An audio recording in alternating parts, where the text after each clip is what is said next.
अहंकार से नहीं बोल रहे, इसलिए नहीं कि हमको कोई अहंकार है।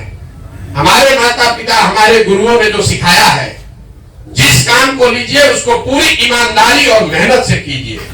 जिस बंगाल का आप गुणगान करते हैं कि बंगाल में प्रशांत किशोर हरा दिए, यहाँ बैठा हुआ शायद ही कोई आदमी जानता होगा कि हम बंगाल गए मई 2019 में।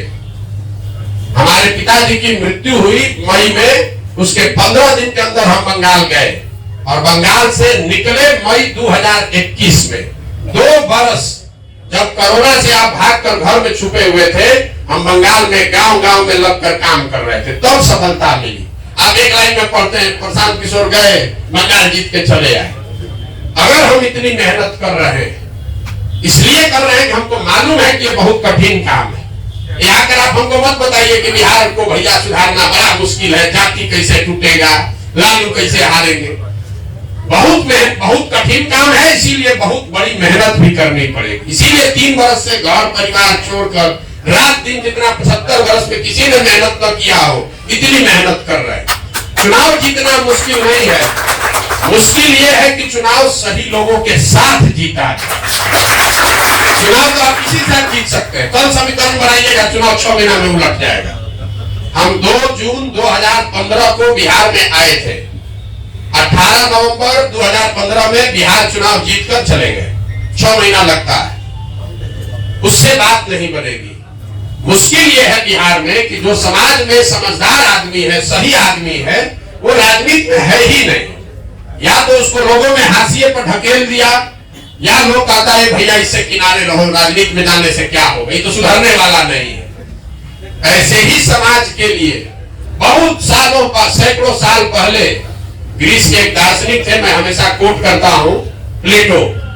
उन्होंने कहा था कि अगर समाज में समझदार व्यक्ति राजनीति में हिस्सेदार नहीं बनेगा, जो आपने अभी बात कही उसी से जुड़ा हुआ है, कि अगर जिस समाज में समझदार लोग राजनीति में नहीं आएंगे, उनको इस बात के लिए तैयार रहना चाहिए कि उनके बीच का कोई मूर्ख आदमी राजा बनकर उन पर शासन करेगा।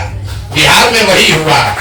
पिछले 30-40 साल से जो भी पढ़ा लिखा समझदार है, नेतरहाट से पढ़ा हुआ बाहर जाके इंजीनियर बन गया, और जो यहाँ फेल हुआ वो यहाँ का राजा बन गया। इसीलिए ये दुर्दशा है। जिस नेतरहाट की आप तारीफ कर रहे हैं, नोवा नेतरहाट ओल्ड बॉयज एसोसिएशन देश का शायद सबसे पावरफुल बॉडी है। हर लड़का ही उसका कोई ना कोई IAS IPS डॉक्टर इंजीनियर बना है, लेकिन उसमें से कोई आदमी वापस आकर बिहार सुधारने के लिए राजनीति के क्षेत्र में उसने प्रयास नहीं किया। तो नेतरहाट का कोई आदमी आपको MLA नहीं मिलेगा। अगर नेतरहाट से पढ़े हुए 100 लोग MLA होते तो आज बिहार का ये दुर्दशा नहीं। तो जो फर्जी डिग्री बना के पास हुआ वो बिहार का नेता बन गया, और जो नेतरहाट से पढ़ के निकला जाके तमिलनाडु में IAS अफसर बन के तमिलनाडु को बना रहा है। तो ये प्रयास ये है कि जो प्रबुद्ध लोग हैं, जो समझदार लोग हैं, जो समाज के लिए जीने मरने का जज्बा रखते हैं, उनके पास साधन नहीं है, उनके पास पैसा नहीं है, आपके पास चुनाव लड़ने की समझ नहीं है, तो सब चिंता वो आप अपने भाई, अपने बेटे प्रशांत किशोर पर छोड़ दीजिए, लेकिन राजनीति में आइए। आप जीतिएगा अपनी ताकत से। हमारी भूमिका बस इतनी ही है कि पैदल उधर चलने से कुछ नहीं होता है।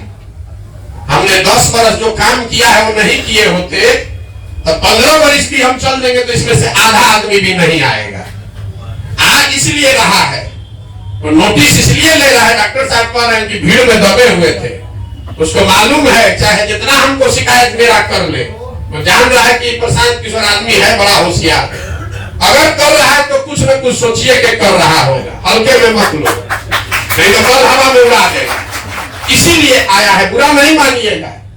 आप बहुत बड़ा बात यहाँ कहिएगा, ए भैया बिहार को सुधारना है, समाज को सुधारना है, कुछ नहीं करना है आपको। अगर हम 10 को चुनाव नहीं जीते होते तो 15 महीना हम पैदल चल